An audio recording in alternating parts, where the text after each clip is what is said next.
জয় গুৰু শংকৰ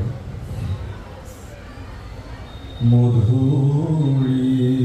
পুৰাম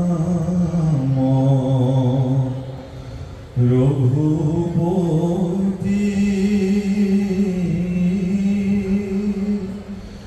তুমি ভকতৰ নিজগতি তোমাৰ চৰণে শৰণ কৰিলো নমো দেৱদীন দুখহাৰী দয়াশীল দামোদৰ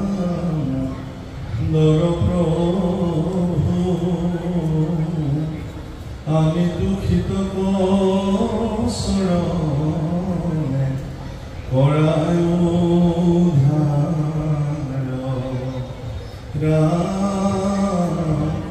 আমি দুখিত চৰণে কৰায়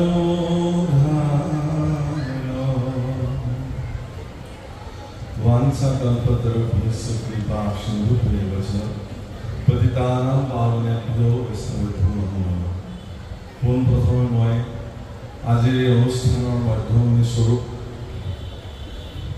অনন্ত শ্ৰী ধুশ্ৰী সমগ্ৰীলাম ভুজিগীছৰ প্ৰতি ধন্যবাদ আৰু সন্দিকৈ ৰাজ্যিক মুক্ত বিশ্ববিদ্যালয়ৰ অধ্যক্ষদেৱকো আমাৰ প্ৰণাম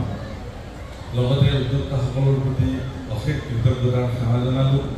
আমাৰ নিচিনা এগৰাকী মধুমতীক ইয়াত আজি আনি দুআষাৰ ক'বৰ কাৰণে সুযোগ দিয়াৰ কাৰণে মই আচলতে নিতৌ ইয়াত আহি আছোঁ প্ৰায় মাজে মাজে গেপ গৈছে যদিও আৰু প্ৰভুজীৰ শ্ৰীমুখে যি ভাগৱত কথা নিৰন্তৰ শ্ৰৱণ কৰিছোঁ অতি আনন্দৰ পৰিৱেশ গতিকে এনেকুৱা এটা আনন্দৰ মুহূৰ্ত কিছু সময়ৰ পিছতে আৰম্ভ হৈ যাব গতিকে ইয়াৰ আগমুহূৰ্তত চাগে আমাৰ নিচিনা মানুহৰ কথা শুনিবৰ কাৰণে কাৰো সময়ো নাই আৰু ইচ্ছাও চাগে নাই কিন্তু এটা দায়িত্ব অনুষ্ঠানে দিয়া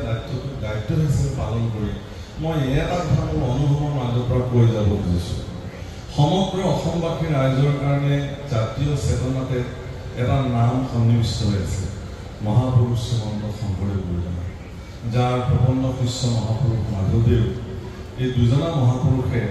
অসমীয়া জাতি সত্তাক